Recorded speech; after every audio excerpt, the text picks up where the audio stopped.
राजस्थान में paper leak और भर्ती में हो रहे विभिन्न घोटालों से जो प्रभावित युवा हैं, लाखों युवा जो बहुत हताश थे, निराश थे, उनमें हाल ही में राजस्थान एसओजी द्वारा की गई प्रभावी कार्रवाई से एक आशा की किरण जगी है। और एक बहुत अच्छी बात आज देखने को मिली है कि माननीय मुख्यमंत्री महोदय ने पूरी एसओजी की टीम को बुलाया, पूरी जानकारी ली उनसे और प्रभावी कार्रवाई करने के लिए बोला और उनको सारे साधन उपलब्ध कराने का भरोसा दिया। और एक बहुत सुंदर बात उन्होंने कही कि जब भी एसओजी की टीम थके, देर रात में थकावा महसूस करे, तो उनको उन पीड़ित युवाओं के चेहरे याद आने चाहिए जो कि इन घोटालों में प्रभावित हुए हैं। ये बहुत मोटिवेशन की बात है और इससे एक बहुत अच्छा मैसेज सारी टीम के अंदर जाता है। पहले ऐसा नहीं होता था। पिछले 5 सालों में, पिछली सरकार में करीब करीब सारे पेपर लीक हुए। विभिन्न बोर्डों में और लोक सेवा आयोग के सदस्य और उनके अधिकारी बार बार पकड़े गए, लेकिन उन इन्वेस्टिगेशंस को आगे नहीं बढ़ने दिया गया।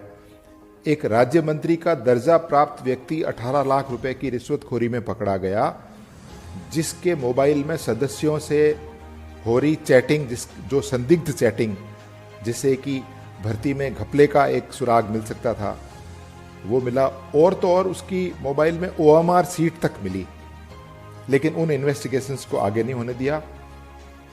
उस समय या तो मीटिंग होती नहीं थी, गृह मंत्री का चार्ज मुख्यमंत्री जी के पास था, और ना तो ज़्यादातर उनका समय नहीं मिलता था तो वो मीटिंग करते नहीं थे, और अगर मीटिंग होती थी तो उसके अंदर उनकी पार्टी के एक वरिष्ठ नेता और एक केंद्रीय मंत्री महोदय को किसी फालतू मामले में उलझाने के लिए ही ज़्यादातर सारी योजनाएं बनती रहती थी।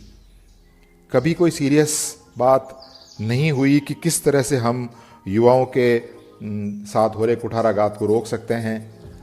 5 वर्ष में कानून व्यवस्था, पेपर लीक, युवाओं के भविष्य के साथ हो रहे खिलवाड़ पर कभी मुख्यमंत्री महोदय ने चर्चा में भाग नहीं लिया। इस संबंध में बहुत चर्चाएं हुई। तत्कालीन समय में विधानसभा में माननीय कटारिया साहब ने इसको बहुत प्रभावशाली तरीके से उठाया था और माननीय विधायकों ने सैकड़ों प्रश्न इस पर पूछे थे, लेकिन एक भी प्रश्न का उत्तर तत्कालीन मुख्यमंत्री जी ने स्वयं नहीं दिया, बल्कि किसी एवजी मंत्री ने दिया, जिससे ये साबित होता है कि कितनी प्रायोरिटी थी उस समय इन विषयों पर। भर्ती से संबंधित बोर्डों और आयोगों में ऐसे संदिग्ध लोगों को लगाया गया जिससे कि पूरा राजस्थान शर्मसार है। पूरे देश के भ्रष्टतम आयोग के रूप में इसकी पहचान होने लगी है। और तो और इनके अपने दल के एक आधिकारिक प्रत्याशी के रूप में चुनाव लड़े व्यक्ति को, जिसने चुनाव में पानी की तरह पैसा बहाया, लेकिन जनता ने नकार दिया, लेकिन उसके बाद भी उनको आयोग का सदस्य बनाया गया है। ऐसे ऐसे लोगों को आयोग का सदस्य बनाया गया जिनके बारे में आम जन बहुत संदिग्ध छवि रखता था। आप विश्वास नहीं करेंगे, ऐसे ऐसे लोग भर्ती में और आयोग में सदस्य बन गए जिनको आप एक संविदा कर्मी की भर्ती के अंदर भी नहीं रखना चाहेंगे। शीर्ष संस्थाओं की दुर्गति पिछली सरकार में माननीय गहलोत साहब के समय पर उनके अपने निजी और राजनीतिक स्वार्थों के चलते खूब की गई। राजस्थान के लाखों युवा बद्दुआ दे रहे हैं, बेचारे गरीब। मैं देखता हूं इनको पार्कों के अंदर, रेलवे स्टेशनों पर, जहां पर भी इंटरनेट उपलब्ध है, उनको तैयारी करते हुए देखता हूं, तो इनके साथ, इनके भविष्य के साथ हो रहे खिलवाड़ को देख करके मैं अंदर से सिहर जाता हूं। मैं एक छोटे से गांव का रहने वाला हूं जो जिला मुख्यालय से भी 90 किलोमीटर दूर है। मैं सोचता हूं अगर उस समय ऐसी भ्रष्ट व्यवस्था रही होती तो मेरे जैसा व्यक्ति तो सेवा में नहीं आ सकता था। ऐसे नेतृत्व को सोचना चाहिए कि इन संस्थाओं में जिन लोगों को हम भर्ती कर रहे हैं वो अगले 35 साल तक राजस्थान की सेवा करेंगे। तो यदि हम ईमानदार, स्वच्छ छवि के और पारदर्शी सिस्टम से भर्ती करेंगे तो हम उनसे आशा कर सकते हैं कि वो राज्य की अच्छे से सेवा करेंगे। लेकिन अगर सारा सिस्टम ही भ्रष्ट होगा और सारा सिस्टम फेवर के रूप में होगा, अपने चुनिंदा लोगों के रिश्तेदारों को भर्ती करने में लगा होगा, तो उस पर जनता का विश्वास कभी भी नहीं होगा। ऐसे नेतृत्व को यह सोचना चाहिए कि वो आज हैं, कल रहेंगे, ना रहेंगे, लेकिन संस्थाएं रहेंगी। राज्य रहेगा, राष्ट्र रहेगा।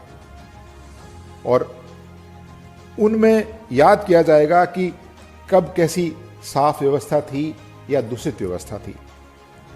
अब मैं उम्मीद करता हूं कि जो आशा की किरण वर्तमान सरकार ने कड़ी कार्रवाई करके दिखाई है वो आगे भी जारी रहेगी और हमारे लाखों युवाओं को, जो गांवों के रहने वाले हैं, शहरों के रहने वाले हैं, बेचारे उम्मीद करते हैं कि वो भी कहीं न कहीं किसी सिस्टम में आकर के सेवा करेंगे, उनको एक पारदर्शी, एक मेरिट आधारित, एक सरल प्रक्रिया वाली भर्ती में शामिल होने का अवसर मिलेगा।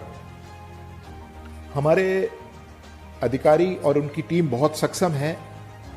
उनको अगर अच्छे एक्सपर्ट्स, टेक्निकल एक्सपर्ट्स और अच्छे लॉयर्स की टीम अगर दी जाए, सपोर्ट दी जाए, तो वो जरूर लॉजिकल एंड पर पहुंच सकते हैं, जिससे कि जो बड़े षड्यंत्रकारी हैं, जिन्होंने करोड़ों कमाने के लिए, अपने कोचिंग इंस्टीट्यूट्स का कारोबार बढ़ाने के लिए और अपने स्वार्थ की पूर्ति करने के लिए इस सिस्टम को खराब कर रखा है, हैक कर रखा है, उसमें कुछ सुधार हो सके और जो रियल कल्प्रिट्स हैं, जो प्रभावशाली लोग हैं, वो कानून के दायरे में आ सके, ऐसी उम्मीद सभी करते हैं।